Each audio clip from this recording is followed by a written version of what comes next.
This one, I didn't really take any notes. I just wrote down a couple quotes that were choice.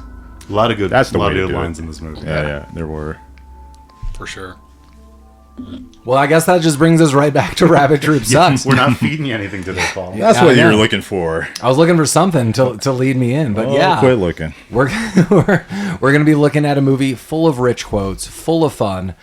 Today, we're going to be looking at Batman from 1989. So, welcome back to Rabbit Troop Sucks.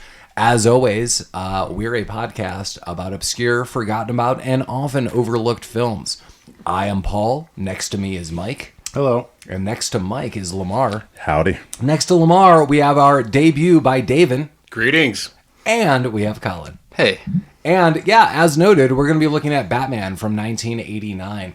This movie, I kind of feel, is just bananas. The reason, and we talked about this at the very back end of the last episode while we're choosing this. I mean, my jokey kind of note was, I don't know, is it obscure? Is it forgotten about? And I mean, for a lot of us, no. Like anyone in this room, no. no, it was absolutely forgotten. I don't remember You have to remember so all much of this. Okay. For Collin, it was definitely a trip down memory lane, but I would imagine for all of us, like the overall story from A to B to C, we kind of remember. But the reason I chose this is this movie came out 35 years ago and just really set the precedent for a different kind of superhero movie. I mean, up until this point in time, no one saw a movie like this. I know Lamar has some stories of going to see this. My vague memory, I mean, not my vague memory of seeing this, but my vague memory of just kind of getting to the theater was I lived in another state at this point in time, 1989, and we couldn't even see the movie for the first week, if not two.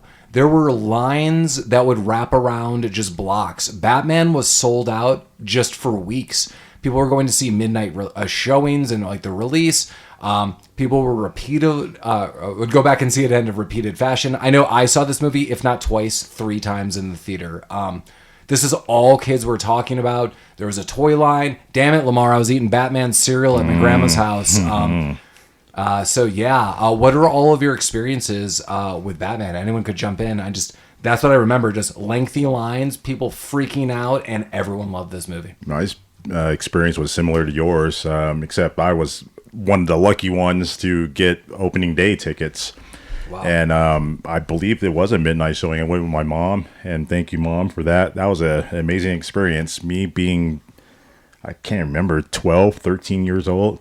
And it was one of my bigger movie opening experiences, like one of the first ones I remember as a kid. And so it just resonates so much to me.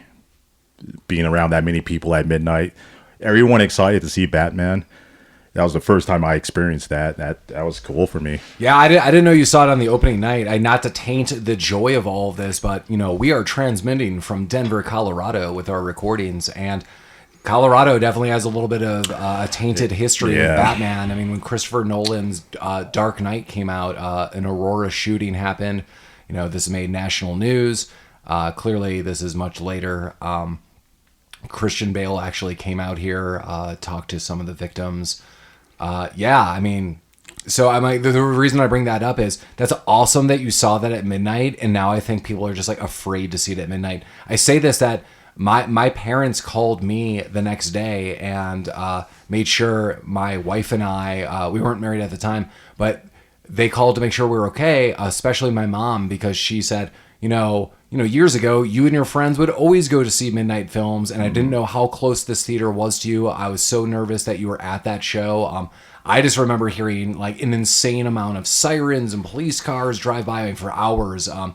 But yeah, I mean, that's crazy that happened at a Batman showing, which is sad. I like Lamar's version much better about you going to see a movie that you like. Yeah, that's crazy. I totally forgot about all that until you mentioned it. That was an opening night as well. When what movie was that? Christopher Nolan's Dark Knight Rises or Dark Knight Returns? What's the second one with the Joker? It was the second one. It's definitely. I don't know which one it's called. Neither If do only I. we had the internet. Yeah. Well, no internet here, but yeah, just a tragedy all around. I hope all opening nights in the future go as smoothly as my first opening night for Batman. It was Dark Knight Rises. Yeah, Okay. 2008, yeah. Yeah, and it wasn't Christopher Nolan. Christian Bale came out. 2012. Yeah, that's right. Yeah. What about the rest of you? This 1989 Batman. What are your experiences? Davin, did you figure out what state you were living in? Yeah, I was in Portland, Oregon at the time. And you mentioned you saw this in the theater too, didn't you? Yeah. Probably on my transition because I came to Colorado later that summer.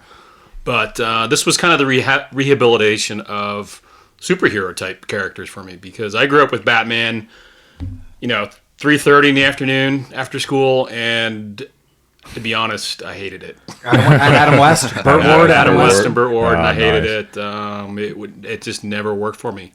So I just never connected with the character. But this was a complete awakening. It's like, oh, this could be very different. And sure enough, the whole character evolved in the next decades. When this movie came out, I was visiting back, my hometown, Illinois, Chicago. I was visiting my grandmother with my brother, and Adam West was at a mall, and he was doing autographs because Batman was big again. And the person in front of me and my brother asked Adam West, as we were in line to get autographs, what do you think about the new Batman? This new Batman's coming out. And it was just months before the new Batman came out. And Adam West goes, when I learned that they didn't pick me, I cried. Poor Adam West. He did tell me, he signed 2 things for me, which I have none of. It was a face shot that he wrote A West on. And then I drew the Batman symbol, and he agreed to sign it as well. He's like, good drawing, kid. Nice. I was like, thanks, mister. The rest of you guys, in 89 Batman, what's your story? I probably obviously don't think I really had the chance to see this in theaters, but we were really into the 90s animated Batman. So probably just as growing up as part of, really being into that, we'd go back and, and rent the movies and kind of watch them. So probably just a normal part of going and renting movies and growing up. Right on. If you have not talked to Lamar on the side, Lamar is a huge animated Batman fan. It is definitely a core part of our friendship. And listeners, if you have not seen the animated series from the 90s, it also has Tim Burton's score, because Tim Burton is amazing and the score is beyond well suited for Batman and this whole series. I mean, the franchise adopted these themes, these songs. Tim Burton even noted that Danny Elfman was a master of light and dark, sound-wise, to really fit the mood of Batman, which I couldn't agree more. That's very true. The sound not quality, but the sound fits perfectly in this movie. Tim Burton, who I'm not really a big fan of most of his work. The Simpsons, man. I know. But Men in Black. This movie Spider-Man. is really good. That's Danny Elfman. That's Danny Elfman, not Tim Oh, Burton. sorry. I was just going. Sorry. Danny Elfman's all right. Sorry, I just had Danny Elfman on the brain. Tim Burton in maybe I only enjoy 2 or 3 of his things. I know a movie of Tim Burton you do like. Lamar and I got screener tickets when it came out. We both saw Big Fish in the theater. Oh, And yeah, I that's remember you good. and I liked it. Yeah. That for me was a huge return to Tim Burton. I was like, yes, this is the Tim Burton I loved. And Absolutely. it was, right back after that, it was like, no, Tim Burton. I am looking forward to Beetlejuice too. Or Beetlejuice. I have not seen a preview to that yet, but people are ranting and raving about it. I'm Yeah. looking forward to it as well. Could be interesting. Sorry, I got confused with Tim Burton. I was on a one-track mind of Danny Elfman, and Danny Elfman has just done so many scores that we all love. Yeah, they work that's why I was together surprised when Lamar was like, although he said Tim Burton, I was like, Simpsons, that's Danny Elfman. Mike, what you in '89 Batman? Yeah, I saw this movie in the theater with my father. He was really stoked about it. With your my father, yeah. I didn't. This was maybe my first real exposure to a Batman thing. I knew the Adam West show, but I don't know that I'd ever seen it. We went to see this movie at the Lincoln Theater in Damerscott, Maine, where I grew up.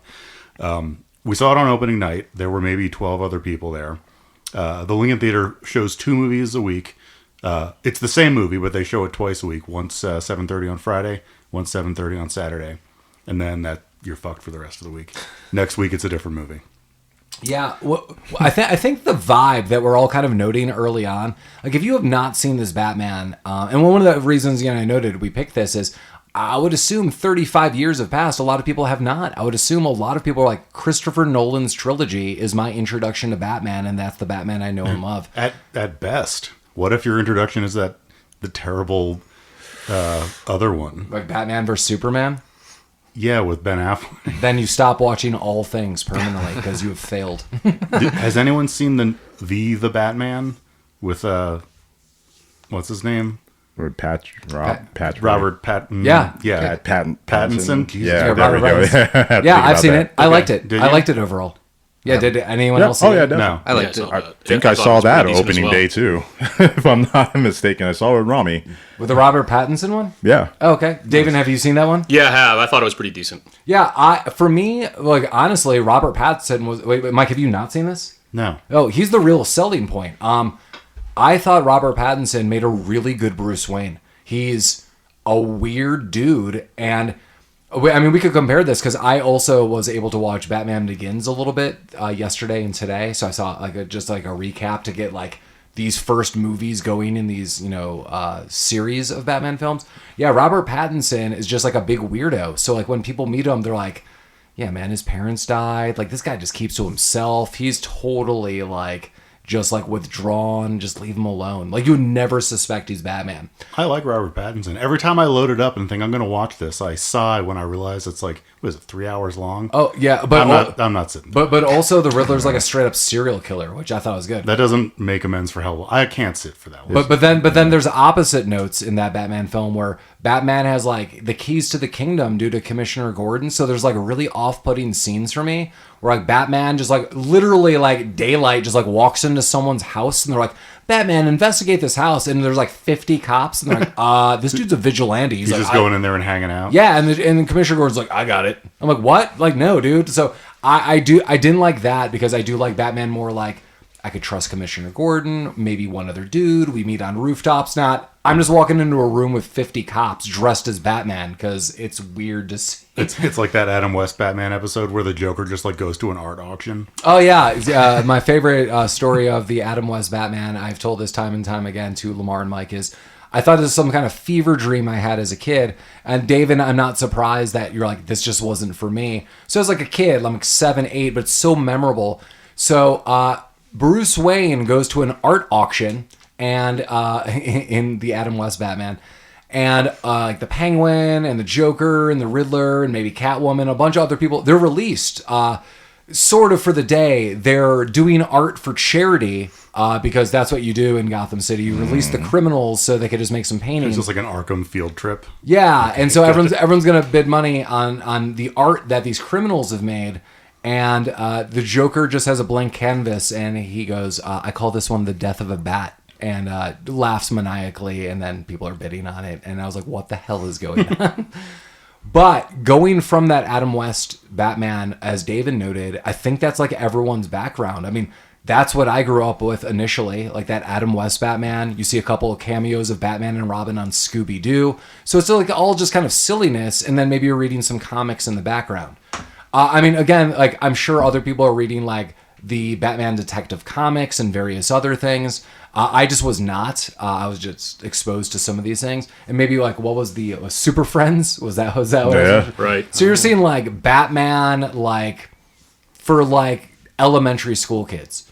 Now I go see 1989 Batman, and my first thought is, why have all the other superhero movies not been this?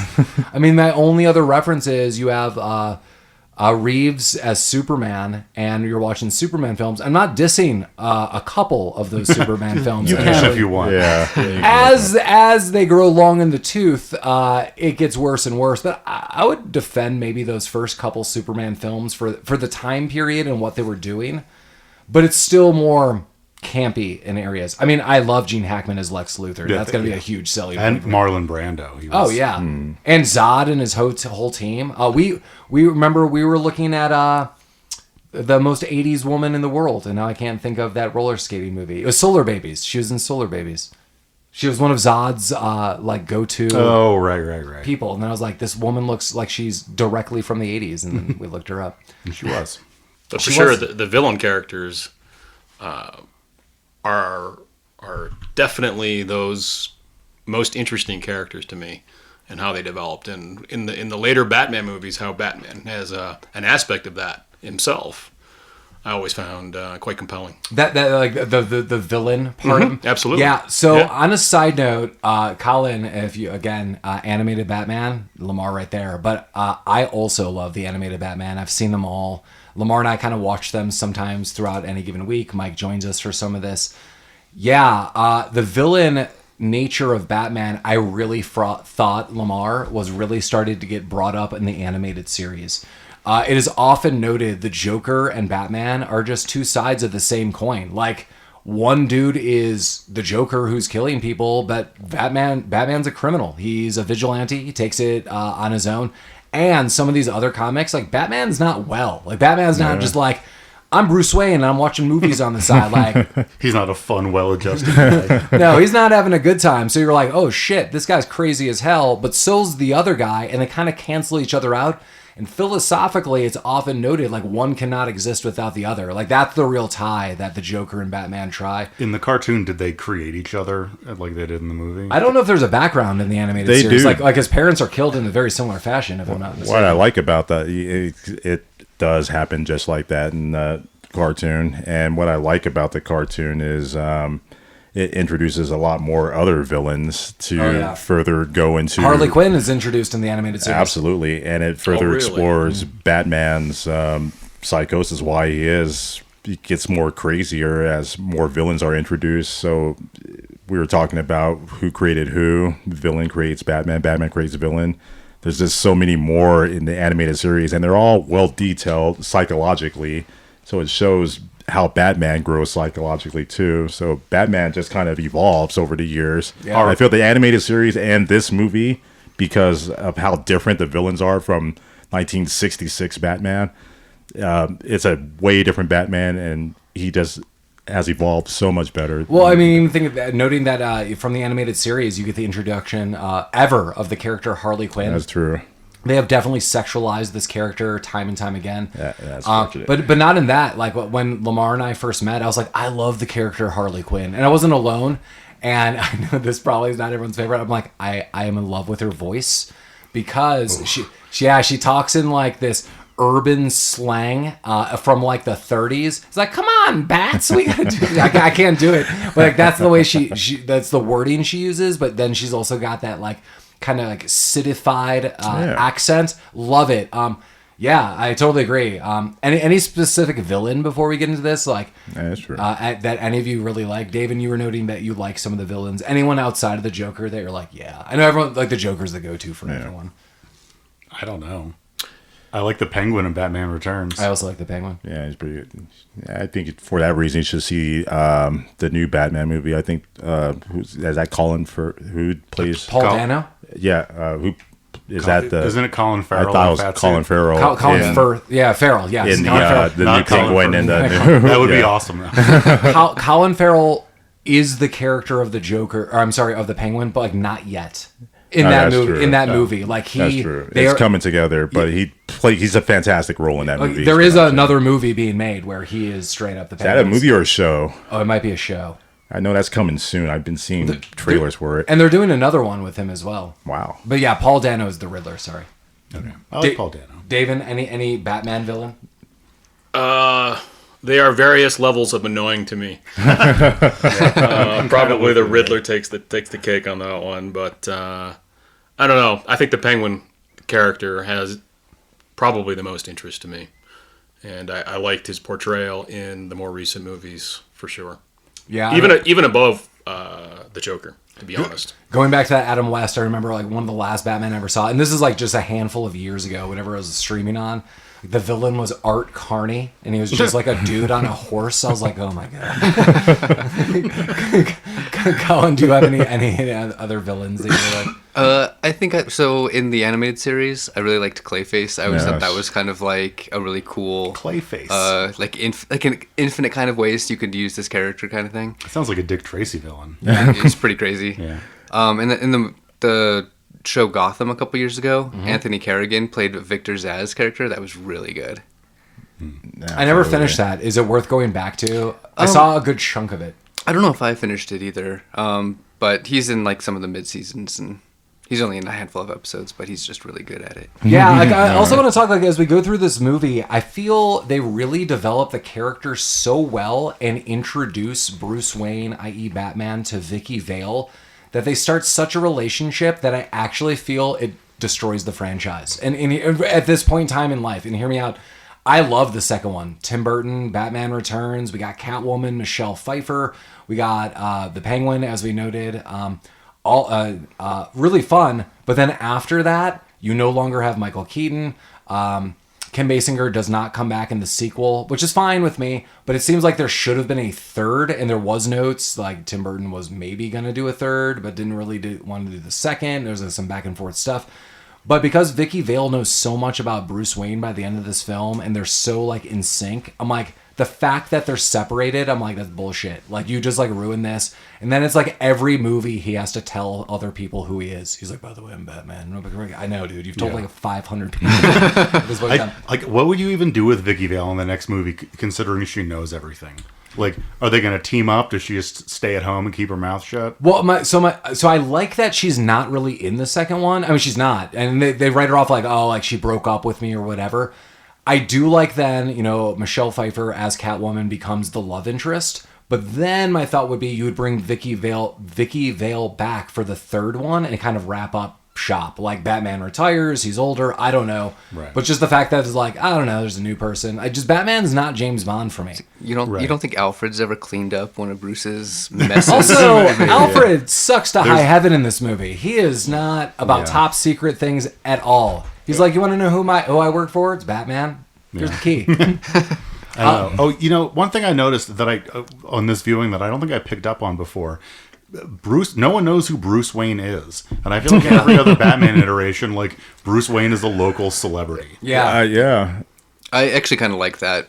I do as well, but like he's the richest person on the planet. So that makes more sense in the Robert Pattinson one. That's why I was noting, like, people are like, man, his parents were killed in front of him. He is like a psychologically damaged dude, just like so everyone knows who he is, right? But they're like, dude, that dude's like messed up. Like, he doesn't make a lot of appearances. Like, he just kind of keeps to himself. Like, that's why I'm like, that makes sense. Like, this guy is very well known and also left alone for a lot of reasons. I just thought it was weird because like people are like, oh, who's Bruce Wayne? Who's that again? But then the next night there's like a huge charity gala at his house that everyone is at. No one's ever seen a photo of that guy. I don't know. The whole thing just kind of felt weird this time around. There has to be a happy middle ground where like you can know the name of somebody and not know what they look like, not recognize them when they're standing right behind you. Yeah, no, I think for sure. That's kind of where it should be. Okay. Like, Oh, go ahead. No one, like if any of us were walking downtown and we saw the richest person in Colorado, we wouldn't recognize them. Do you know who the richest person in Colorado is? No. Yeah. Well, I do want to give a little bit of history before we jump into this a little even more. Batman did come out in 1939. It was written by Bob Kane. It came out in Detective Comics number 27 and then was given a series. Side note, Bob Kane was asked to be in a cameo in this movie. I can't remember the reason that he had to say no. I think something happened where he was just unable to do it. I don't know if it's good or bad. But there is a drawing of a bat that he did contribute to this as part of the trivia I read. They later, at the press, the newspaper, and they get this little note, and Bob Kane did draw that. That's an amazing drawing. There's also like a lot of notes, and I don't know if Lamar knows this off the top of his head. I feel this movie got the writer credit that he deserved. Like, there's a lot of notes about these early comics and writers and how they just got screwed. It was like, oh, cool, you developed a character. Well, I'm going to pay you peanuts for it, and now I own your IP. And I think Bob Kane had to kind of go through some hoops. If I'm not mistaken, I thought Tim Burton kind of assisted with this. This is like one of those movies that were like, dude, this is the creator. These creators deserve credit. Give them credit. And this became a trend. The fact that this was not a trend was insane. But yeah, we kind of noted Tim Burton in all this and, his background, some of his movies. Michael Keaton, this one, Batman Returns. Mr. Mom. I would totally do Mr. Mom for this podcast at any point in time. All right. The real question is, would I do Multiplicity? Maybe. Can the answer be no to that? I hate that movie. No. Yeah. Well, I think finally. Here's the fun thing. I've never seen it. That movie sucks, and I don't recommend it. Is there a drink preference? Like, do you need like 5 drinks deep to go Multiplicity? It's an annoying movie, really. It's just this guy is he sucks in that movie. We can just get a room full of crying babies, and then you can watch that as an alternative to that. We get Jack Nicholson as Jack Napier / the Joker. Clearly, I think people think this is an epic performance. I read part of the trivia that he was paid with percentages of this movie's release. So when this movie came out, since he took a percentage of the box office, he got $60 million in 1989 to like 1990. Like That's not bad. Yeah, that's a fun time. Kim Basinger is kind of interesting for me. I don't know a lot about Kim Basinger. Same here. Between I got a couple of movies that I was like, what do I remember? So we get let me see. Wayne's World 2 is one of them that I got. And then what's the big one that I'm forgetting here? She was in that terrible like James Cool Bond World. remake. Oh yeah. LA Confidential is the big one. Oh, shit, Cool that's right. World is a movie. Cool World is a movie. Yeah, it is a movie. Billy D. Williams, Harvey Dent. If you do any research, he was eventually supposed to play Two-Face, and then the company bought out his contract, and he did not. Jack Palance is here. We get Tracy Walter, who plays Bob the Goon. I love this guy. Most notably, I grew up with this guy. He was in the Conan films as the thief. He's also in City Slickers. The last time we saw Tracy Walter, we reviewed Cyborg 2, Glass Shadow, and How High from 2001. And then we get one of Mike's favorite characters on Earth, or actors, rest in peace, Detective or whatever, Officer Eckhart. Porkins from Star Wars. So William Hootkins? Hootkins. Yeah, Hootkins. He plays Red Six Porkins in Star Wars, and at the end of Indiana Jones and Raiders of the Lost Ark, that's where the arc goes to. Like, where's the arc going to? Top men. I assure you, it's with top men. And it's that guy. And I remember doing trivia on that guy. That guy went to school and got dual degrees in Chinese and rocket science. Yeah, dude. So there's that guy. And then we have a bunch of other people that people would recognize in this film. But yeah, 35 years ago this came out. And this just changed the lay of the land for every superhero movie, especially the DC universe that is just in constant struggle, especially now against Marvel. And all the films that have come out. What was the next DC movie that wasn't a Batman? Wow. From here? Yeah.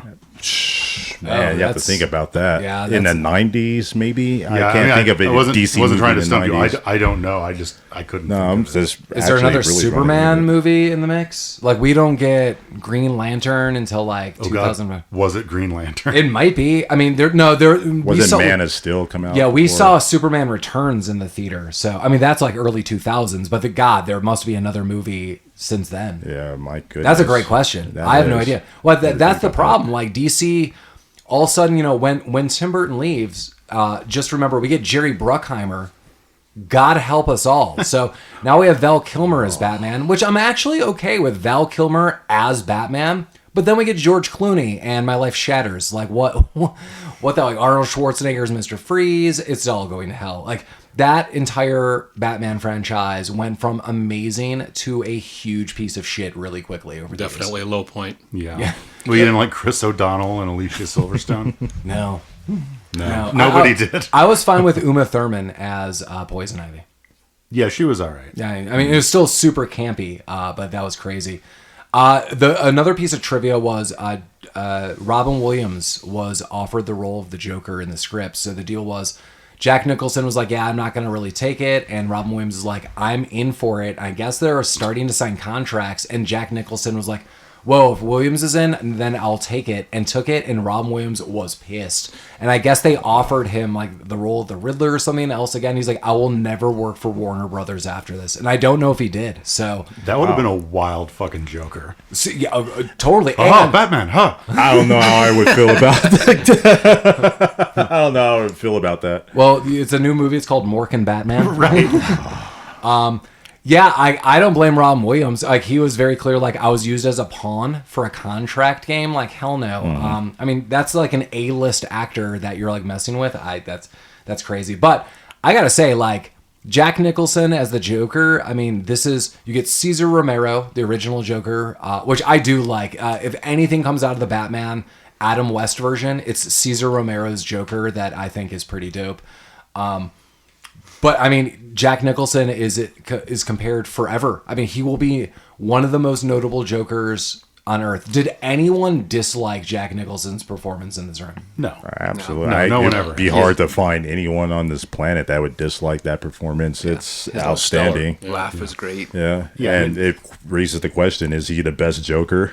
I mean, no one has ever played a Joker like that. I mean, you can't really. Because Because he Joker's did just- it. Yeah. Like, you can't, yeah. What they're doing with Joker these days is it's way different. It's no longer this comical Joker. It's more a psychotic killer than a guy who just wants to dance around on rooftops and make some quippy Yeah. little jokes about, I don't know, disfiguring people. I mean, I thought Heath Ledger was amazing. Like, Heath Ledger is was great. great.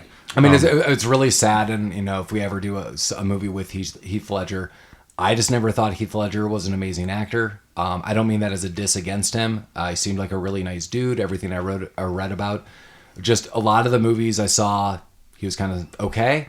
But him as the Joker, I mean, like what a performance.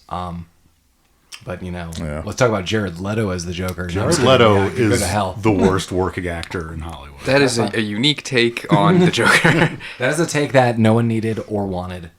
No. Speaking of unique take, I think I found the next movie that wasn't a Batman movie. Okay, yeah, I think let's it hear was it. in 1997. It was Shaquille O'Neal as Steel. Oh, wow. Well, That's a DC property. That's huh? where we have to Yeah. go in this. Okay. Yeah. Wow. Yikes. And then the next after that it wasn't until Constantine in 2004. They're making a sequel to Constantine. That makes me very happy. Constantine's great, and the sequel looks fun. Right. I almost don't count Constantine as a DC universe. Like, we get like DC Vertigo, things like Sandman and various other things. It's such a departure from those things. But I mean, I'll give it to him. I mean, that's awesome. That's where DC should stay for me. Like, dark, interesting, well thought out stories. Constantine, Sandman, stuff like that. Batman here and there. But yeah. DC actually does that well in their animated universe versus Marvel. So that is a bond of Lamar and I's friendship. Lamar and I are super hot for Batman animated movies, and we have watched a ton of them over the years. And I really feel that's where like really cool storylines come from. And you could believe a little more of the fantastical. I mean, that's how I felt about the Spider-Man movies, like the newer ones by Sony. That once it's animated, you're like, okay, that makes sense. I mean, Mike notes that when this movie kind of starts off, you see Batman on the rooftops, and it's a kind of an animated sequence. That did not age well. But the rest of the effects in the movie look really solid. Yeah, well, this movie opens up with a family leaving a theater, much like you'll see that Bruce Wayne experienced when he was a boy, and a family basically gets mugged. And I remember years ago, I think it was when we watched it 20 years ago, I was like, wait a minute, is that supposed to be Bruce Wayne? And if you haven't seen this movie for a while, it's supposed to be absolutely similar, that this family's getting mugged, maybe they're going to get killed, just like Bruce Wayne's family. And then you see Batman on the rooftops.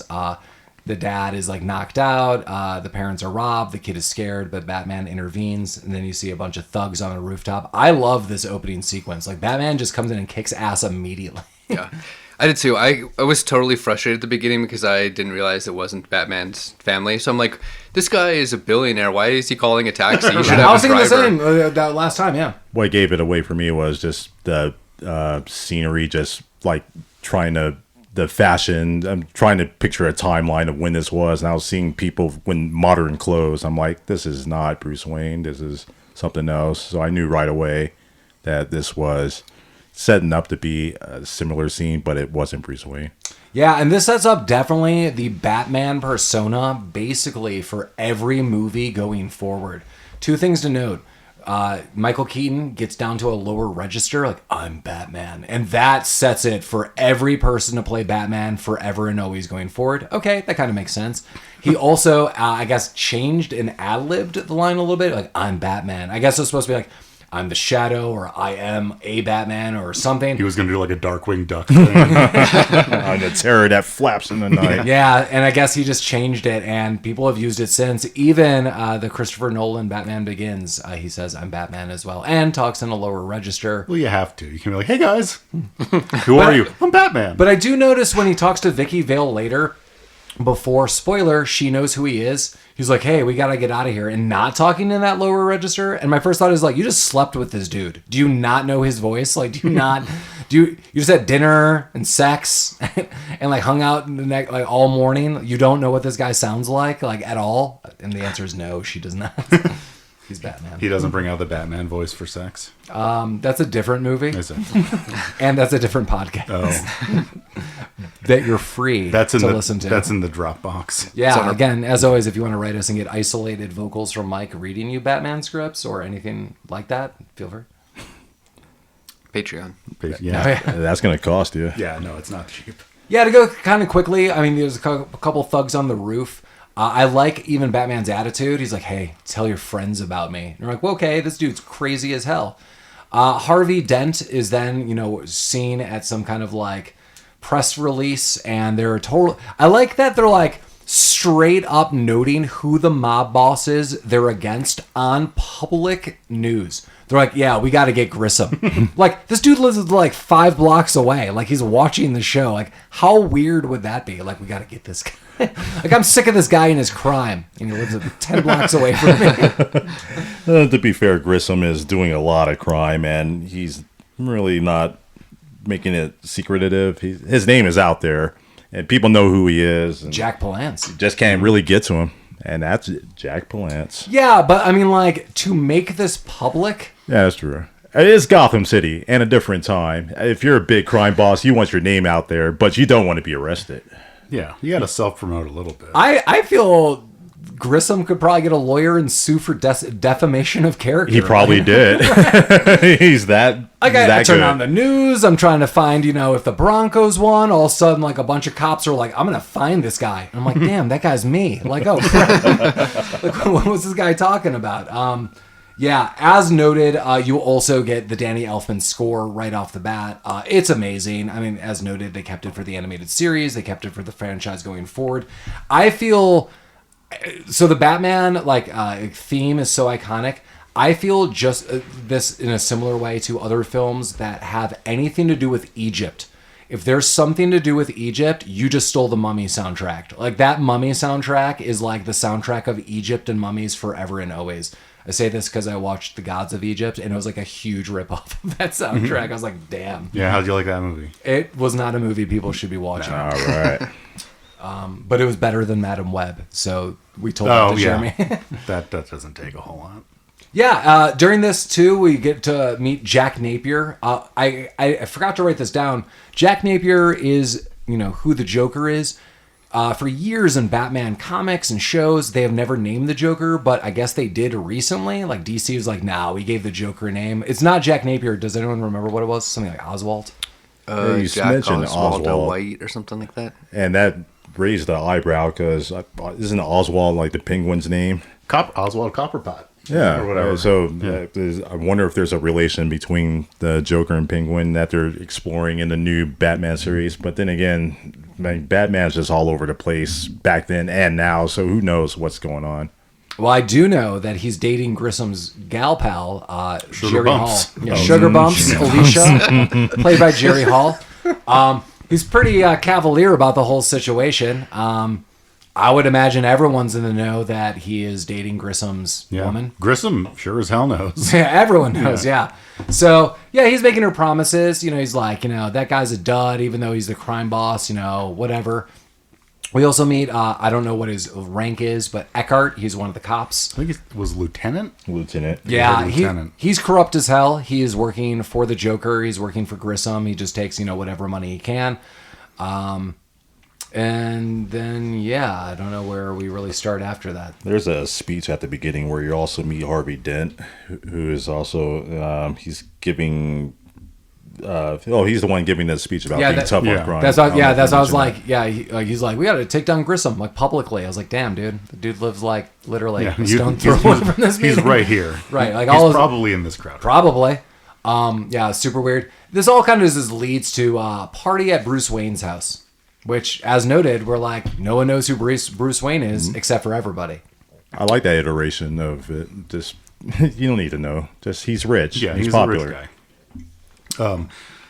So shit, what's his name? Arliss, the newspaper guy. Knox. Yeah. I also wrote down Arliss. Let's give a shout out to this guy.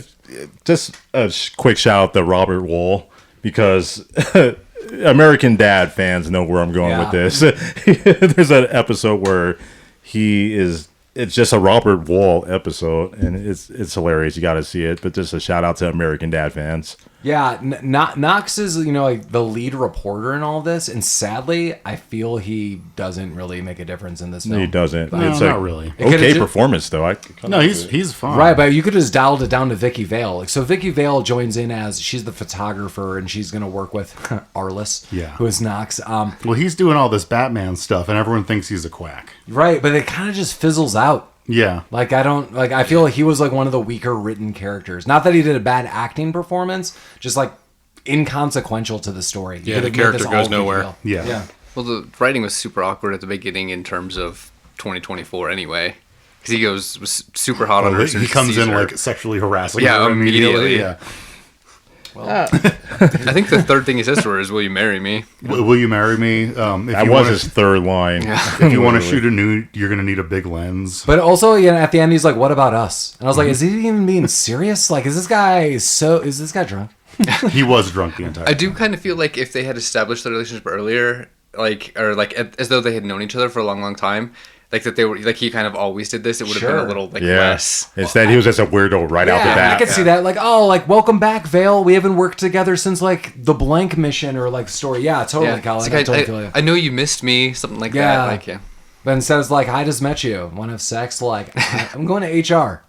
I'm going to Gotham's HR. Does she even work there? She just no, shows I don't think up. she does. That actually gets to this was made in 1989, but the movie to me had a very ambiguous feel in terms of what period it was actually set in. Yeah, you could see cars from the 80s and stuff like that, but certain interior scenes could have been set in the 30s easily. Oh yeah, I mean like a huge Art Deco influence, absolutely. but also 80s cars, but fedoras. Yeah, right. And since Gotham's fictitious, like I always took it, Davin, I think that's a great observation. I always took it that it's like, this is like an alt universe. Right. Like, this isn't like a real place, but it was like a place that could have existed that led to this, and that's where Batman lives. It had that quirky, skewed feel to it. Yeah. I always loved that design, or all of the directors' different vision of Gotham City. They all have a different perspective, but it's all kind of the same, just gothic, kind of steel industrial, dark. Definitely Tim Burton is a genius at darkness, as atmosphere and structure. Buildings are shot in low light. It's pretty awesome. And later in Batman films, my home city, Chicago, is usually Gotham. True, yeah. It's a mixture of Chicago and London. And they did this not just in Nolan's version, in other versions too. And it's cool, like when I've gone back to visit family, some of the buildings have been like the sets before, like when they were filming and stuff. Like there was like a bank scene and various other things in Batman. They kept it up. So I was like, that's crazy. Like it's like literally going to visit Gotham City. So craziness. That is cool. Yeah, so... party. Yeah, Knox and Vicki Vale go to this party that someone is throwing that no one knows who he is. And it's like a casino theme. Yeah, everyone's having fun. One, leave Commissioner Gordon alone. This guy's just like gambling, I would assume maybe for charity or whatever. Right. He's on a hot streak, Right. and fucking Arliss is all up his ass. Yeah, Arliss is just an asshole. Like, the things he's saying, like, you're invited to some guy's party, like, say those things out of his house. He wasn't even invited. No, yeah. He's like, this guy's rich and blah, blah, blah, and he's spoiled and he doesn't know what he's doing. And clearly, Bruce Wayne's right behind him. And he's like, Arliss, damn. He's looking at different, armored suits. He's like, where did he get this one? And, Bruce Wayne says, it's Japanese. How did you know that? I bought it. I'm Bruce Wayne. I'm right behind you. You're walking into my room. Like, what are you doing here? We're walking into random rooms, turning on industrial lights and looking through my private museum. Hi, how you doing? Yeah, that was kind of weird. But I like it. I mean, it sets the tone of who these people are. We do see that Commissioner Gordon is told something's going on at a chemical factory and he has to leave. This is where you see, again, Alfred. What the hell, dude? Alfred comes in and he's so Bruce Wayne is talking to Vicki Vale and Knox, and Alfred's like, the commissioner had to leave all of a sudden. He's like, oh yeah, I'll miss him, says Bruce Wayne. He's like, I mean, he had to leave all of a sudden, sir, if you know what I mean. I'm like, dude. He was one step away from saying, like, you need to be Batman and Pigland. So I brought you the Batman suit. It's just in the other room. Is this guy Batman?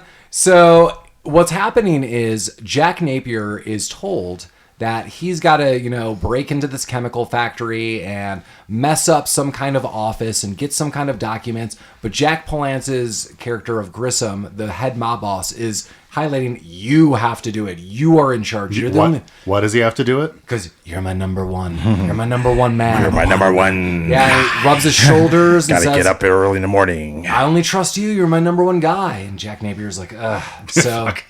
So he goes and does it, but it's really just a setup. And when he gets there, I like that he immediately knows this. He's like, we've been set up, boys. Clearly, Jack Napier also has a network of underlings that definitely reports to him. They don't give a shit about Grissom, and they clearly are reporting to him first and foremost. And he clearly has secret plans that he wants to overturn like the mob family and kind of run this in some kind of way. But he has been, seeing Alicia on the side, so Grissom, it just puts an end to this. The cops are called. I do like that his informant, what was that dude's name? Porkins. Yeah, it was Porkins. Eckhart. Eckhart. Yeah, Eckhart kind of sneaks off because the cops come. And even Gordon's like, dude, I don't work for Grissom. Get the hell out of here. Like, he clearly knows, like, this guy's a corrupt cop. Eckhart goes scampering off. Batman comes in, takes down a bunch of thugs. The commissioner and the police don't know what to do.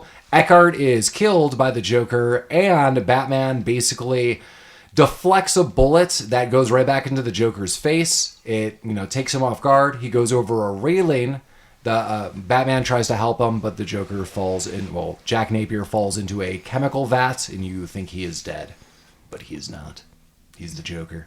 Classic scene of Joker origin, just falling into a vat of green goo. No joke. Was it goo or slime? I wrote goo, but I mean Stuff. yeah, Stuff, It was liquid, the whatever. stuff. It was the green stuff. Davin, have you ever seen the movie The Stuff? I have not seen the stuff. I don't remember the year it came out. It is a movie we covered. It is about a small town where they get basically marshmallow fluff, and when you eat it, you become like the host of an alien, and it just feeds off your brain. Classic film. You should definitely watch. Was that early 80s? Yeah. everyone really enjoyed it. Some of the best acting by a dog puppet you've ever seen. Yes, that was good times. Excellent. I'll put it on the list. Yeah, 85. The 85. stuff. 1985. Okay. Yeah. All right. I think the next scene is the Joker being kind of put back together by a Dr. Nick sort of guy. Yeah, that doctor is alarmed. That doctor wants, even for a back alley doctor that, as Collin was noting, may or may not be advertising. Well, he had a really good neon sign. What did it say? Surgery. Yeah.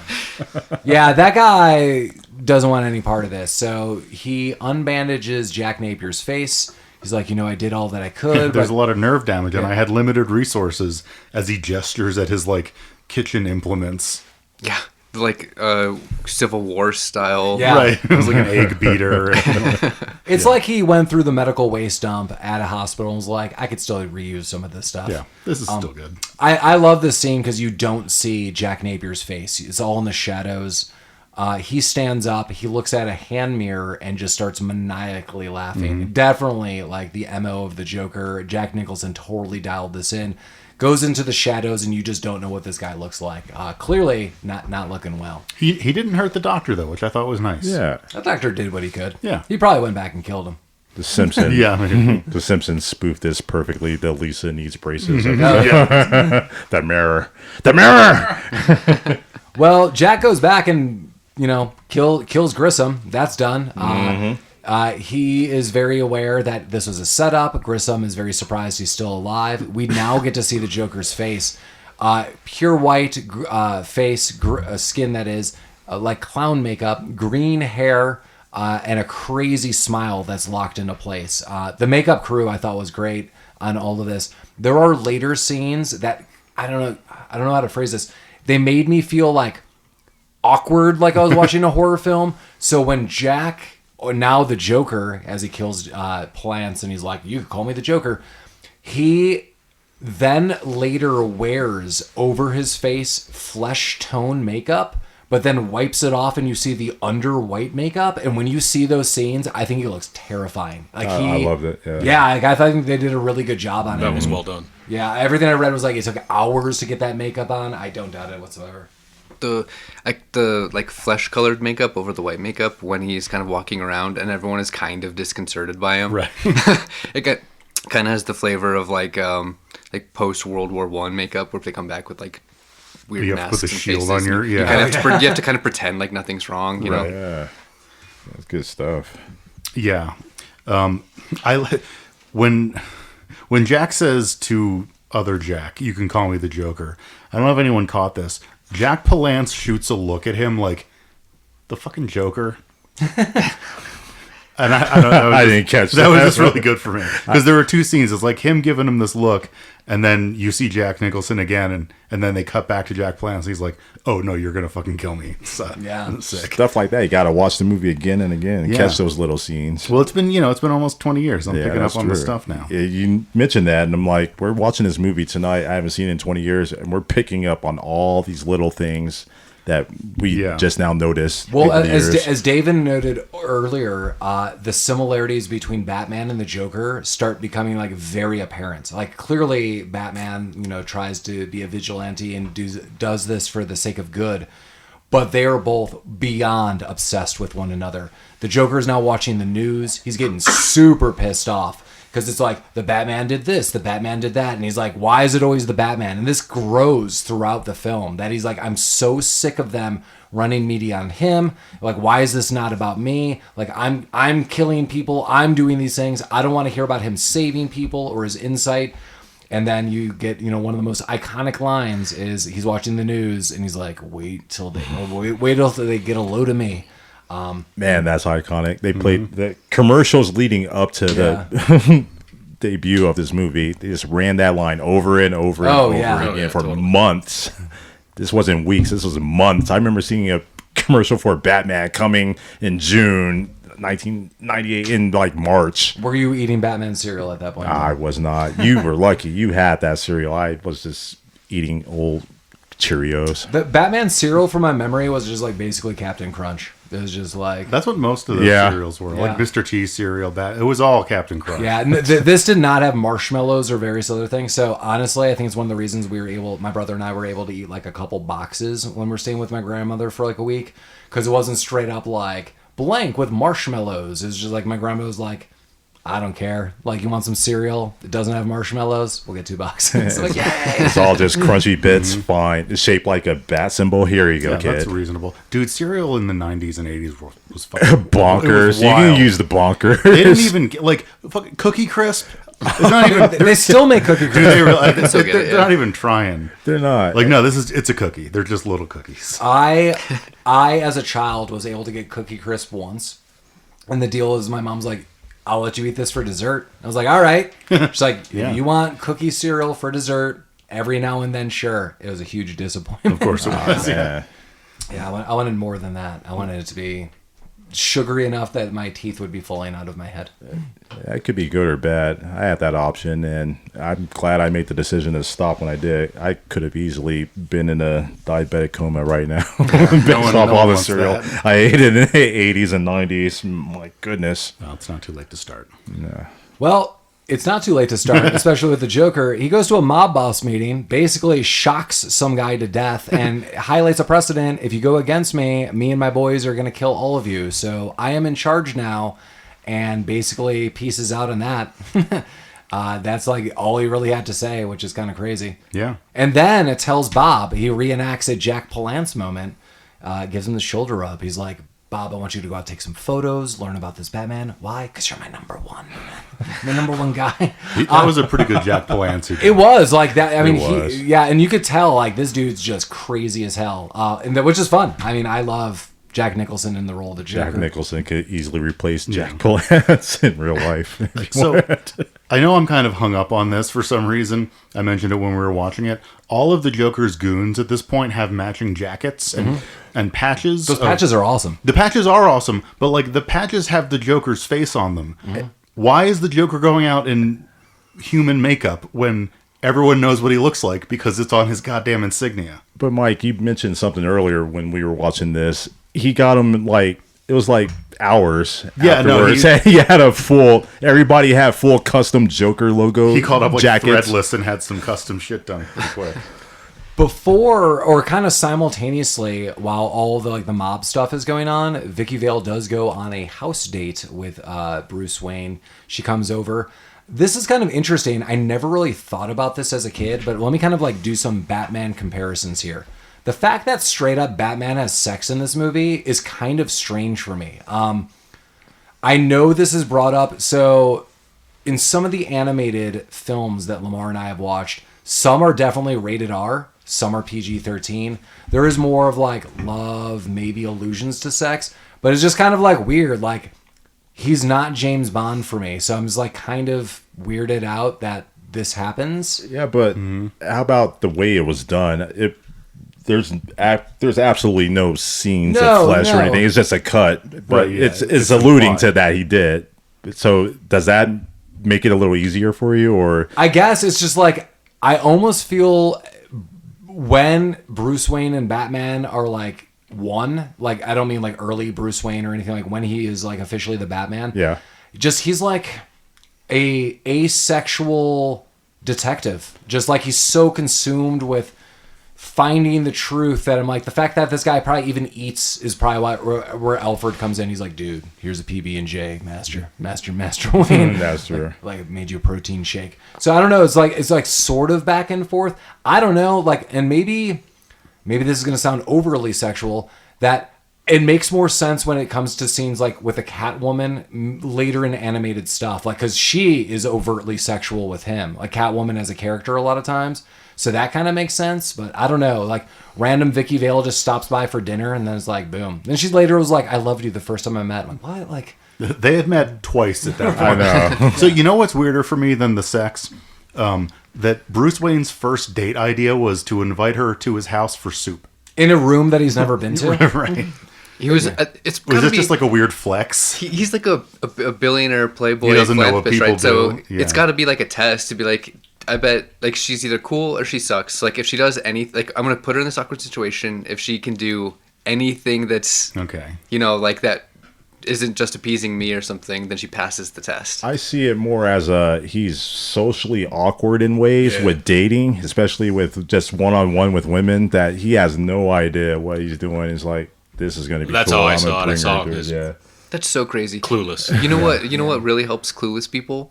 Being alone in a room you've never been in with someone before. With a bowl of soup. At a big ass table. After sexy times, yes, the awkwardness comes in where Bruce Wayne's like, I gotta go to town. Alfred drops the ball yet again. Alfred's like, so he's talking to Vicki Vale like, hey, good morning. And she's like, I'm leaving, Alfred. I'll see you guys when you come back down. Back in town? We're not going anywhere ever. We're going to be here forever, Vicki Vale. I'm like, Alfred, shut up. Like, I understand that a normal person would say all those pleasantries, but damn, dude, you're working for Batman. You're probably like, I should say nothing about anything, and I never know where Bruce Wayne's going to be. Always assume he's in a meeting. Like, fumble it up. But Bruce Wayne does kind of have a meeting. He goes to deliver 2 roses where his parents were killed and leaves them on the street. Vicki Vale is following him. She's not trying to be rude. She just doesn't understand what's happening. I do find it rude that she picks up the roses. I'm like, you don't need to inspect those. Those are two roses. And what did you find? 2 roses, and she puts them right back down. But much like every press conference in Gotham City, it's got to be outside. Mm-hmm. You have a bunch of killers outside, so you know where you want to have a press conference? Right outside. And they do. The press conference is a bunch of gangsters talking about gangster stuff. They're like, yeah, I took over the mob business. Like, and I've got okay. signatures. I'm assuming that Grissom had a legitimate business that he was laundering money through, and they were just like, yeah, we took over this.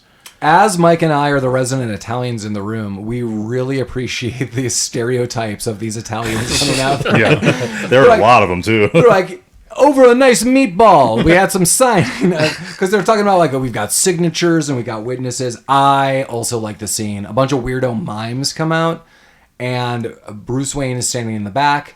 These mimes and the Joker start some pandemonium. The Joker highlights to the mob boss, oh, you're in charge? Did he sign it with this pen? And he takes this cartoonishly long scribe's pen and throws it through. I think his name was Vinny. I was like, Vinny, of course. I was like, come on, man. That guy was bleeding pasta sauce. That's how stereotypical it was.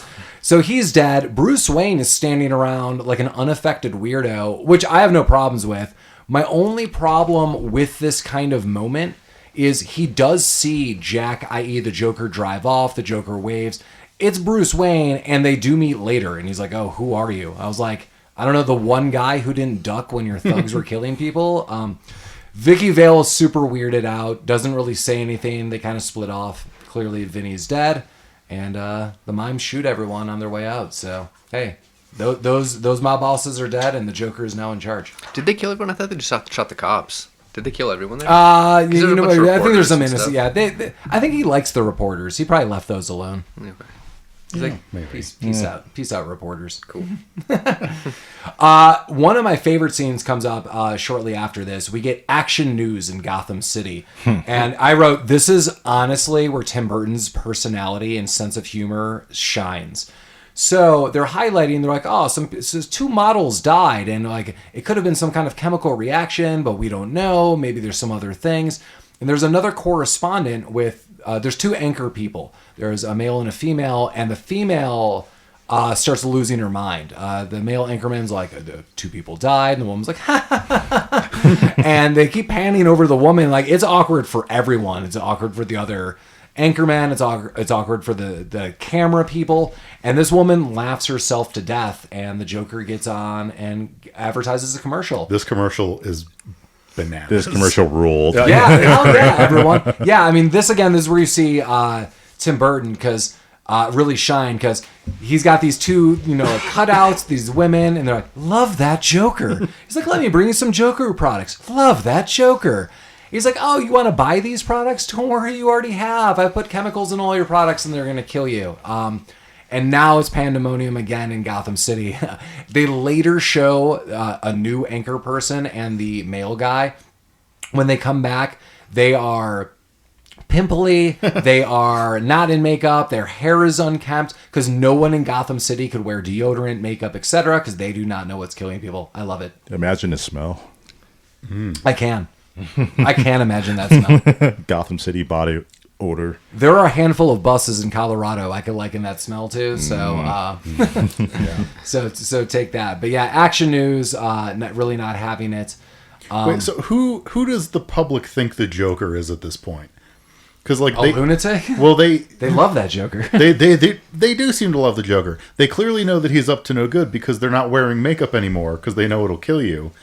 But then later in the movie, he's like, "Hey, I'm the Joker." Everyone's like, "Yeah, I like the Joker." He's cool. I mean, he keeps bribing the public. Like later on, he's like, "I'm gonna drop like millions of dollars," and they're like, "Hell yeah!" Sure, but I mean, if someone was like bribing you, but earlier that week they were murdering you, and telling you about it on television, I don't know. It shows you just how sheepish Gotham City is. citizens are. Yeah, they love that Joker. They love that Joker. Yeah, okay. He's got to love that Joker. Well, the next scene we get is an art gallery. So Vicki Vale did at one point in time invite Bruce Wayne to go out. Like, you look at my art, I have a portfolio. And she apparently gets an invite to an art gallery, but she's running late. And she calls the Wayne estate and tells Alfred, I'm running 10 minutes late. Batman, or i.e. Bruce Wayne, like a weirdo, is like, yeah, that's no problem. Like, I'll meet her in 10 minutes. Wait a minute, I don't have a date. I'm like, what? Come on. Yeah, come on, dude, what's going on? So he inadvertently is tipped off to go check this out, because he's like, I don't have a date. This seems super suspicious. I don't know if I'd bring full Batman garb for this. Like, I wouldn't be like, it must be the Joker. Luckily, he does come fully prepared. But what if it hadn't have been the Joker? What if she was just waiting for him? He's like, Knox. Oh, fuck. Hey, Vicky. I kind of thought he brought the bat suit, but the reason it takes him so long to fucking do anything is because he had to go get the bat. He walked in, saw stuff was going down, had to go back and get the bat suit. That makes sense. One of my favorite written notes in Marvel films is I do like how Tony Stark has portable Iron Man devices, and they're not always as strong as others. It's like, this is my go-to if I'm on a plane, or this is my beachwear Iron Man outfit. Like, he always has something in a briefcase. This for me is absolutely one of my favorite scenes in this entire film. So the Joker and his crew break in. They're listening to Prince, and they are defacing every piece of art there is. They're breaking statues. They're dipping their hands in paint. They're smearing it all over priceless works of art. While this is happening, or right before, Vicki Vale gets a package, a little present, and it says, urgent, open it up, and it's a gas mask. and just as a hand gas mask, she puts it over her face. Everyone, I assume, is dead. I do not think that was knockout gas. No. Those are dead people, man. So I want to comment on a couple things here. So this movie has a crazy amount of death, but honestly, by the hands of Batman. Batman kills a lot of people in this movie. So that's kind of where I'm thrown off. Like, he's having sex, he's killing people. Like, this is rock and roll Batman. I don't know what's going on here. Yeah, well, he doesn't give a fuck. All of those deaths that he caused, where they were coincidental. I mean, they were, I was doing something more important. It's not like He blows up a factory later. So It's all collateral. He doesn't shoot anyone with a gun. That's It's right. not like in the new Batman. Yeah, that was weird. That was weird. Batman and like a machine gun was weird for me. That's true. I loved how they, in that scene, the Joker's joy in defacing the art, I thought was visually the most interesting part of the movie for me. Actually. So that's kind of funny that you say this, Davin, because one of the trivia pieces I read, and again, I usually try to read trivia from multiple sites. This is gonna, take it with a grain of salt, as this one is gonna come from IMDb. But apparently Jack Nicholson was like really taken aback and put off, or like, it took him a little while. That I guess he's like an art aficionado. So when they're like, "You're gonna do all this," like he in real life was like, "I am like kind of disgusted about this." So yeah, like I mean that just highlights like he is a perfectionist of his craft. Absolutely, because he owned it completely. Yeah, I mean I know there are published talks and various other things that Heath Ledger had. Like there were meetings, like you're going to be the Joker. I mean, this guy clearly lost his mind, and I know everyone's trying to up the ante since then, but like this guy is a lunatic. The Joker, and Jack Nicholson is really selling it to everyone. Well, in all of this, the Joker tries to hit on Vicki Vale, spray her with a acid rose. Alicia, the former girlfriend, is a model or work in progress where he's burnt up her face with acid. She's going to die real soon because she was a prototype that didn't work out. Batman busts in, saves Vicki Vale, uses his like zip line bat hook, and this is a shout out to my dad. I know this is his favorite line from the entire film. There we go. He always said it, and it's the Joker in all seriousness just going, "Where does he get those wonderful toys?" Paul, that's amazing. That is my father's favorite line. Are you serious? Wow. To this day, he says it. My dad said it constantly. too. Yeah. Awesome. Yeah, I think there's like just a real sincerity. Like the Joker's so put off that like, damn, he just took the girl that I'm hitting on. I had a whole date, but where is he getting this awesome technology? Like you could see it in his eyes. Like, damn it, I was bested by technology. Like I got the acid rose. This dude's got like a zipline gun. Come on. Yeah. I do like that scene because he broke in, he looked at the Joker directly in his eyes, and then he broke out that zipline thing, pointed it directly at his face, and then just clicked it and zipped on out of there with Vicki Vale. And as they're running out, this is kind of an awkward scene. Just Batman like walking down stairs or doing stuff. I think it's the cape. That's what throws me. And in later Batman films, like the cape is used for stuff like it's made of different material. It helps him glide. Now the cape is like purely decorative in this, or conceals him a little more shadowy. But him just like walking around some steps is weird. But luckily they hop right into the Batmobile. I love this line. This is an amazing Go for part. Wait, I mean, it's kind of a throwaway. He's like, "Get in the car." Like clearly, there's one Bat car. Oh yeah, she's like, which one? Yeah. I thought that was good. What is everyone's view of this Batmobile? I thought when this came out, that jet engine that shoots fire was mind blowing. What? It's iconic. I like that part. I hate the design of the Batmobile. Wait, of this one? I don't like it. I just don't like it. I don't know why I have this thing. I'm kind of iconic for Adam West's old Batmobile, the Corvette with one or whatever, the old just fins on the side. I don't know why. I assume you were in love with the animated drawing then, like because that's yes, that can make sense. Yes, that makes sense. I don't know why this one doesn't. I don't like Batmobiles, modern Batmobiles. I'm gonna tell you this. I just don't know. I don't why. like the Batwing. I think that shouldn't have been used in this. You know what? I like the Batwing. I'm sorry. I like. We're different so everywhere. We've got a conflict. Yeah, I'm sorry. I like the Batwing. Don't like the Batmobile. I will say in Christopher Nolan's films later, that motorcycle is dope. I mean, clearly, Mike and I have talked like only, I guess only a stuntman was able to do it. No one else could. Like that, do you know what I'm talking about? Huge terrible one. I do like the Tumbler, that military vehicle he uses in the first one. I think that like makes sense. I like that they kind of built it into the story. Yeah. In the Robert Pattinson one, doesn't he have like a Chevette or something cool I don't like remember that? what he has. Isn't it like some can't kind of muscle remember car? either. I think he also has a motorcycle at one point in time. And motorcycles make sense. Like if you were proficient on it, it's like it's small, like you just get around. Hard to ride with a cape though. Sure. Yeah, so they take off on the Batmobile. You get to see it for the first time. He drives Vicki Vale back to the Batcave. I love these scenes. He's not saying anything. You could barely see him in the shadows. He brings her back to the Batcave, and some of the framing of his face in these scenes are just awesome.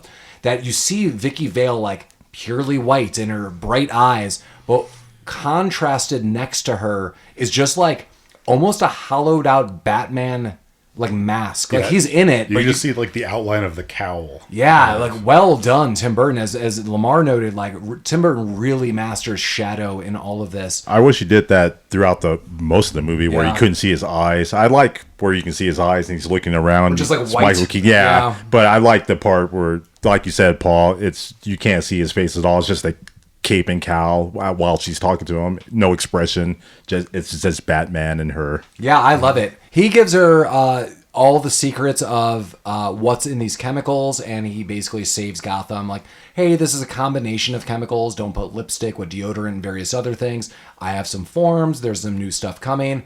And she's like, cool, then why did you bring me here? And then he basically Dracula's her, and she wakes up the next day. All these pictures that she was taking are gone.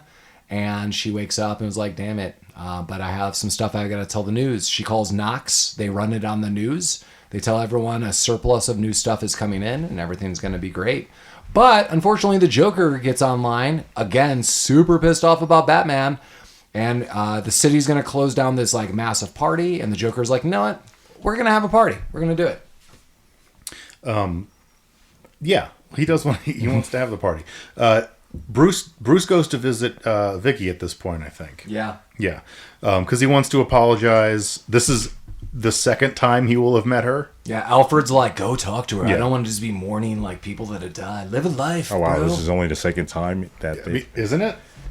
Damn. No, Yeah. Wow. it's the third time. Well, Because they met at the party. Then As they had dinner. Lane had. And then they had They met at the party. They had dinner sex. They were there at the mime times, and then they were there at the art house. Okay. And the drive home. So they're pretty much in an established relationship. Well, half of this is as Batman, and she is unaware. Outside of, yeah. That's what I'm saying. Yeah, so leading to here, Mike, this is another one of my favorite scenes, going to the apartment. It's a really good scene, but he's also like he's going to tell her that he's Batman. Yeah. And he's rehearsing this.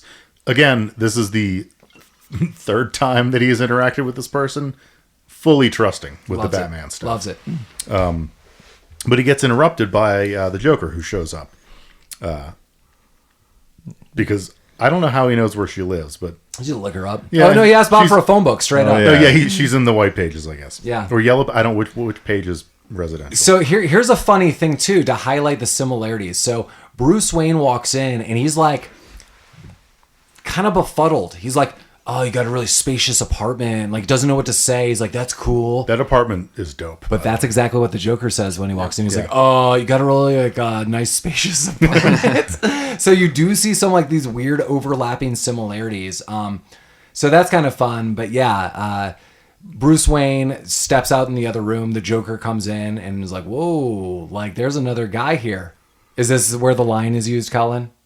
Just after. It's right after he does the moonlight, whatever thing. Yeah, so the Joker highlights, Bruce Wayne freaks out, says a little bit of a backstory. You want to get nuts? Yeah, you want to get nuts? And he pulls up a fire poker, and the Joker says, have you ever danced with the devil in the pale moonlight? And I love Michael Keaton's reaction to this. Like, he in real life looks like, what the hell did you just say to me? He's like, I say that to all of my prey, or whatever he says, and then shoots Bruce Wayne.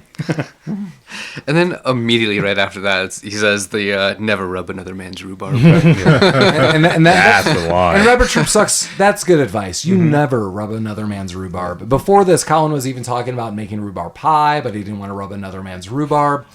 It got complicated. Yeah. It's a side quest on rubber troop sucks. Yeah. But the Joker leaves. He's Yeah. like, I'll hang out. You're awesome. You're super hot. Let's hang out. And Vicki Vale's like, nah. And she turns around and Bruce Wayne is gone. She sees that there was a bullet that was lodged into a silver tray. Mike, all I could think about in this scene was the Dumb and Dumber quote. But what if he shot you in the face? It's a risk we were willing to take. Yeah. Good thing that your 1 foot by 8-inch plate was exactly where he shot you with a, low powered gun that still probably broke your ribs. But you're okay. You're Batman. Yeah, he's fine. He takes off. He's not about this. Yeah. Well, yeah. So now we have, I think, the Commissioner Gordon or whoever is doing another press release about how they're going to cancel the 200th anniversary party because they can't afford it. Too much crime, whatever. The Joker does some airwave hacking and offers $20 million. Yeah, he's like, you know what? We're going to have the party. I'm going to throw $20 million in the air for you guys because I love you. And the citizens are like, well, you did try to kill us earlier with makeup, but this is pretty chill. We can get around this. Yeah, so now a party is totally set up, and you see the lower thugs in Gotham. Yeah, we're gonna go to a party. This is gonna be super dope. And then you see Bruce Wayne watching this in the Batcave and his super rudimentary computers. I was like, man, an iPhone and a tablet would be more powerful than the Batcave, which is kind of sad to see. And Alfred, yet again, takes it upon himself and brings Vicki Vale straight up to the Batcave. Yeah, Alfred has no chill in this movie. I have no idea why. Yeah, also, I'm in agreement with all of you. Alfred, no chill.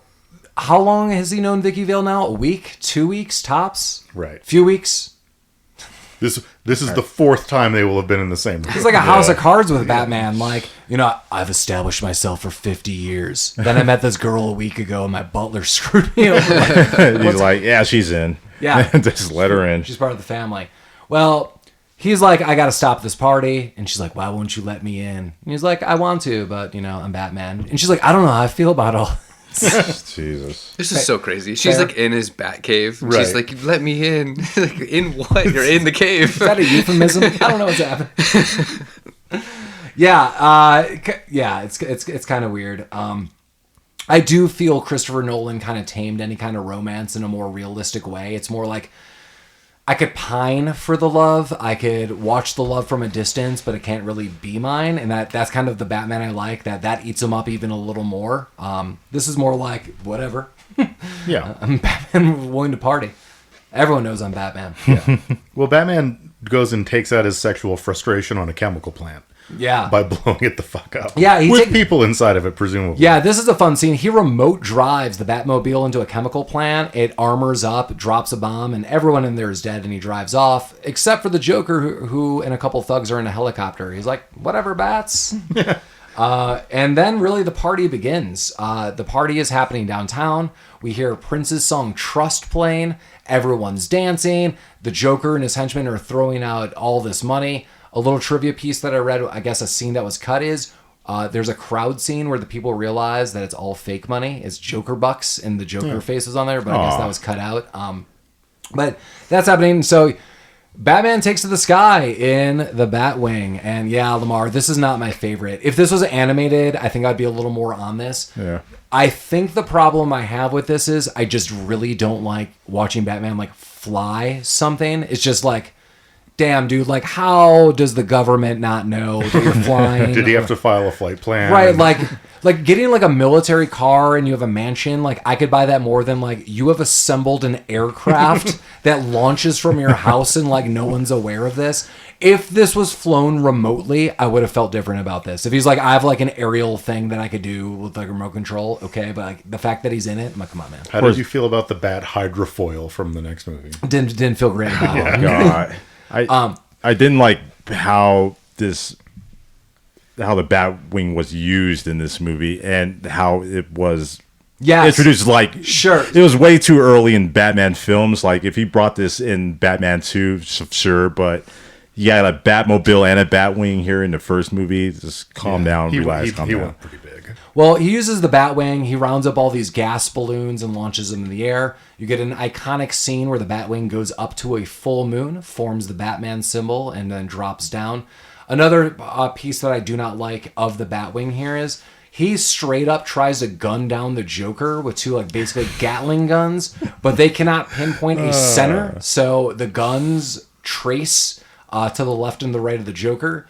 As you will see in our iconic picture that we use when we post this, the Joker then pulls out a gun with a barrel that is like 7 feet long, and in one shot shoots down the Batwing, which is weird. Yeah, I don't know what to say about that. I mean, he built that thing himself in his cave, so the gun alignment, quality control wasn't there. So, like, we just saw the Batmobile shoot a straight line and knock down a gate. The bottom And drop of a bombs. Gate. You're right. So it was just like, come on, man. He spent a lot of time on that car. The plane was an afterthought. Same tech. Yeah, that's weird.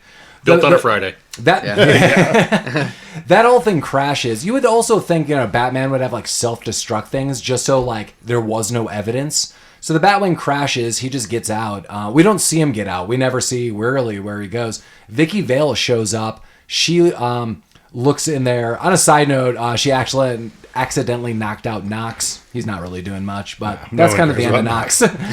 Vicki Vale goes to the Batwing. Batman is not there, but the Joker and his thugs are, and the Joker basically brings her up a set of really janky stairs in an old church. Mike, did you get some Crow feelings going on here? We're like, he's going to a church. It's the epic battle at the end. I mean, a little bit of Crow. I mean, I'm flipping it around because I always thought that's where the Crow kind of stole from, like, because that came later, and I was like, wow, like this is really like the final part of Batman 1989. There's a couple thugs here and there throughout this church. Do they go up with them? Because when we get to the top, and they started popping up, I was like, how'd they get up there? I totally agree with you. Maybe these guys ran ahead of them. Maybe some were dropped off with a helicopter to the roof and they ran down. I also have questions about this, but I mean, I could look the other way that maybe just a bunch of dudes rushed in and, the Joker is being slowed down by kind of dragging Vicki Vale up these steps. But Batman's in there. I love that the Joker gets to the top, pulls out his flower again, and uses acid to release the church bell that just destroys everything about the steps and blocks the entrance in. So now the cops, Commissioner Gordon, etc., can't get in there. But they shine some spotlights on, so we get a little bit of light. Batman goes upstairs. He's continuously fighting some thugs. I love the first thug that does like the cartwheels. Oh, yeah. You get ninja thugs. Yeah. One of my favorite Batman moments is he just uses his back forearm and knocks a guy out. I like the second thug who just pops out of somewhere and immediately falls through the floor. That is my favorite. There is a thug that like jumps off something and he tries to attack Batman. Batman honestly just kind of moves an inch and the guy just falls through the floor to his death. Yeah, that guy's gone. The third thug takes a dent out of him, though. Yeah, there's a guy who beats the crap out of Batman, and Batman doesn't like that. What was this guy made out of? He was beating the shit out of this Batman. Well, Batman put away his whole family. He had his own rage. Yeah, he did. Eventually, these thugs are taken care of. The Joker had radioed in previously, like, hey, in 10 minutes, have the helicopter, ready to go. Batman then has this epic fight with the Joker, which is really It's just an epic beatdown. Yeah, which is really just Batman beating the piss out of the Joker. And when this go down like the way you would think it would go down, Joker has no ability to fight Batman. He's just a guy who's psychotic. Batman is trained in several hundred martial arts. He can probably break his spine, but here's the Joker just trying to give him a fight. Yeah, he's punching Batman in the stomach. He's basically breaking his hand off of this. But he does get the upper hand on Batman. He's able to knock him off the railing of the roof. Yeah, and Batman kind of flips him over the railing of the roof. And when him and Vicky look over to see if he fell, he grabs both of them. Yeah. Because they're both idiots, I guess. Batman, Where'd he go? Batman does not have a good sense of his surroundings. Well, he can't move his neck very well. He has to move like his whole upper body around. I thought he had sonar. He's a bat. Oh, shit. He can do like Good point. Like the echolocation like blind people do. But he does not. He doesn't do that now. Yeah, so they're pulled off and they're now hanging by their fingers basically on the roof. The Joker's laughing maniacally. The helicopter comes to, save the Joker. And Joker's like, hey, I'm going to retire. Bye, everybody. Okay, bye. And one of Batman's last moves is he uses his zipline gun to grapple the Joker's leg to a huge gargoyle. And that goes against the rope ladder that's being pushed down as well. And the Joker is kind of stuck. And the thugs are like, just climb up. I'm like, can you not see this? Can you land the fucking helicopter for a second, guys? And it doesn't work. That the Joker then detaches the gargoyle, which probably weighs several hundred pounds, and is now weighing him down. And sooner or later, he goes, one rung lower on the rope, then another rung lower, and then he eventually just falls. And that's the end of the Joker. The end, Joker. Yeah, when we see a closer scene, and you hear this laugh at the end of Bat Dance, you hear, and Commissioner Gordon just takes out the laugh box. I did tell everyone in this room that I remember, I didn't read this trivia now, I do for a fact remember that Jack Nicholson was offered the role to reprise the Joker in a sequel, and he's like, I'm dead. They're like, we'll write it in. Like, thank God he did not do any of this. Good on you, Jack. Yeah, unfortunately, in Christopher Nolan's Batman, Heath Ledger passed away, and in that version, the Joker goes to prison, and the third movie was supposed to be Arkham Asylum, and that was scrapped with Heath Ledger's death. So he was supposed to reprise that role, and it would have made sense because he did not die at the end of the second one. Right. We just never see him. Got fucking Bane instead. Yeah. Bane.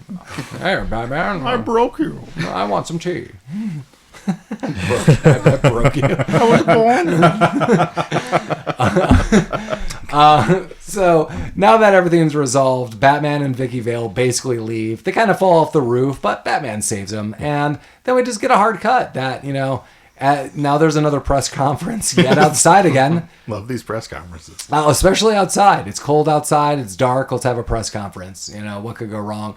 And the press conference is like, hey, everyone, we got a letter from Batman. Just like Santa Claus wrote us. And he's like, hey, Gotham deserves a long rest from crime. I'm like, I'm sure the criminals feel the exact same way.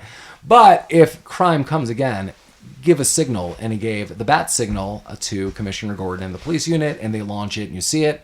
You see Vicki Vale walk off. We do see Knox one more time. He's like, hey. And she's like, whatever, bye. And then we see Alfred in a limo, champagne. Master Bruce is going to be late. She's like, I'm not surprised. And that's pretty much the end of Batman. She's not surprised, but she's going to be with Batman. And Gotham is saved and everyone's happy. The end. Before we get to our final synopsis on Batman from 1989, as always, if you are listening, feel free to reach out to us at rabbittroopsuckspodcast@gmail.com. If you have any movies that you want us to review, you have some tips, you have some trivia, you just want to hear Mike talk about weird, sexy things and isolated vocals, I can make all that happen for you. rabbittroopsuckspodcast@gmail.com. Hit us up proper, rabbittroopsucks.com, where we have a webpage. You can look at picks. We're going to take Davin's pick today. You can see Davin's pick, all of our picks. Sounds really dirty the way I'm saying it. Lots of picks. We have links, and as always, we're on Instagram and Facebook, and anywhere podcasts are available to you. We are on YouTube for the last, several months now. I know we weren't on it for 2 years, but we're on it now. So anywhere there are podcasts. Mike also has an announcement for you. Oh, shit. Yes, for the Denver listeners, this Saturday, the 6th of July, come see me at the Skylark. My band, The Picture Tour, is playing. Yeah. The Skylark's a good venue. Yeah. Some of us will be there. Right. You could talk. Yeah. You could talk to Mike about it. Yeah. Don't talk to Paul. Nope. My offer stands. Any listeners come up, I'll buy you a drink. Yeah. Do it. Nice. He'll be like, I'm Batman. I'll be dressed like Batman. Yeah. He will be dressed like Batman. Yeah. We're gonna play the Bat Dance. Hit us up in some fashion. So. Yeah, in all of this, how did everyone enjoy Batman? Who wants to go first in this? Or maybe you didn't enjoy Batman. I'll go first. And I enjoyed Batman. And if you didn't enjoy Batman, go smack yourself. Wow. This is an awesome movie. Come on now. I mentioned earlier I wasn't the biggest Tim Burton fan. I think I don't hate the guy. It's just I only like a couple of his movies. The other movies that are critically acclaimed, I'm like, I don't know about this. So you like this one and Planet of the Apes? I like this one and Edward Scissorhands. I was gonna ask you about Edward Scissorhands. I think Edward Scissorhands might be my favorite of his. And we talked about you and I both like Big Fish. Big Fish and Beetlejuice. Yeah. I don't want to rank them in any That's fair. way, but this, I think, in a comic book movie of this magnitude in Tim Burton's hands at this time period was the perfect combination. It's it feels like a new movie when I watch it today, because I haven't seen it in years. There's little details. I mentioned this earlier. We pointed them out with the Joker conversations, little action scenes. It's a wonderful comic book movie feel that Tim Burton captures wonderfully. I definitely want to give a little order too as we're talking about this, and clearly keep going, Lamar. Just to put this in perspective with Tim Burton. Tim Burton did Pee-wee's Big Adventure in 85. 85. Beetlejuice in 88. Wow. This in 89. Okay. And followed up with Edward Scissorhands in 1990. Oh, wow. That's a 5-year period where he just dominated for me. Totally, dude. Like, and so, like, anyone being like, because I, like, in a way, love Tim Burton, but it's this Tim Burton, Lamar. Yes. I could not agree with you more. That's why when Big Fish came out, I was like, oh my God, yes. That was a comeback. And then it went away. Yes. Yeah, exactly. Anyone should watch Alice in Wonderland that is littered with like crappy CG, and you're like, what happened? Oh, God, yeah. This kind of feels similar to when... You guys remember when Iron Man came out? And we kind of had a similar experience. Like, wow, they're making Marvel movies again. Kind of like when X-Men came out, or Spider-Man. But Iron Man was just like the big... Yeah. Iron Man actually launched the Marvel or the MCU universe, right? That was the first major movie release. So it kind of felt like that again. Just the same way that when this movie came out, it not necessarily like it was going to launch a whole universe, but it's a major comic book movie that's coming out that everybody's hyped for, and it delivered. Same way that Iron Man did back in the day. I think it was 2008 or something. Yeah. Love this movie. You can't go wrong with it. You just can't. I'm tossing it up to somebody else. How do you feel about this, Collin? I'm going over to you. I'm looking at you. There were a few things that could go wrong in this movie. Come on now. Why? So now, I'll agree with you. Last week, we were talking about the Burbs and how none of us were laughing. Even though I thought the movie was hilarious. Yeah. I felt the same way this week, but I know for a fact that this movie was Jack Nicholson's Joker performance. There was little scenes where I was laughing inside, but it wasn't coming out outside, but it just felt like this movie was just great. You're right. There's so much that this movie does get right. I think the ambiance is perfectly set. Like, it's kind of dark and gritty, but it's not terribly lit, so you can actually see what's going on, which is really neat. Yeah. Jack Nicholson is obviously great. I thought that the Kim Basinger character is kind of unnecessary. Like, you're kind of right talking about the relationship. I think that kind of really detracts from, Batman overall. Alfred sucked. This is probably, I can't say the worst Alfred. I mean, I can't think of a worse one, but he looked good, but his actions. Yeah. I like the actor. I don't like the character. The character. It's definitely a character, the character of Alfred. And then the way they utilized some of the bat vehicles was a little hokey. Like, it was really bridging the gap from the 60s to like moving into the future. Like, what plane has scissors on it? When they're driving in the car the first time, and she's like trying to get a feel for his face. He has a light on the side that his little blinds map her. light. Yeah, it's like I know Batman is like a genius level detective or whatever, but that level of foresight is just What if he needed to like figure out where he was going? He had to pull a map out of the glove there's box. no map quest. Yeah, you gotta if get there that. was a light, in your normal standard light area on the right side above the dash, fine. He's got sunglasses up there too. Yeah. Maybe his only other passenger has been Alfred, and it's just been a way to shut him up. Yeah. Like, just shine the light on him. I don't want to interrupt Collin on this. I want you to keep going. But Collin made such an astute observation in this movie too. There's a scene where you go to the Batcave and you see all these bats, but one bat is in a cage. And Collin's like, why is one bat in a cage? So Poor mean. lonely bat. Maybe that was like the bat hospital. He's like, he's got a little wing damage. That was the one that was unruly and he had to be locked Time up. out. Yeah, like, that's the bat that he just stares at and studies so he can practice his bat ways. Maybe it was like a bat dance club, and that was the dancer bat. Or I love all the bats except for this one. That's the bat. Bad. But yeah, I mean, overall, still a great movie and it's super fun to watch. It's just there's a handful of things that you gotta let go of. Yeah. Fair enough. Davin, what are you thinking about Batman? Interesting exercise. I'm not one to typically rewatch movies over and over again. So the last time I'd watched this was back in 1989, first run. And I think it held up pretty well, to be honest. There were still definitely some of the campy aspects that, the TV series from the 60s had. But overall, it departed quite strongly from that, enough to start a whole new franchise around Batman. I like those little callbacks that kind of felt campy. Yeah, absolutely. Yeah. They probably felt obliged to do some of that. Yeah, I think with Batman, you have to do that, even with today's. Yeah. I would have to agree with Alfred. Alfred was just not a strong character. Definitely not Pennyworth. No. Was anyone missing Robin in this movie? No. Didn't I think did so. miss the lack of shark repellent, so I'll leave it at that. What about No shark I know what you're repellent. talking about. what about the Batusi? We didn't have enough Batusi. Mike, what are you thinking about a Batman? Yeah, I really like this movie still. I haven't seen it a ton of times. I mean, as you mentioned, not the last time I watched it was close to 20 years ago. And I mean, so I've seen it in the theater. I've seen it with you and Lamar 20 years ago, and maybe just like a couple times in between.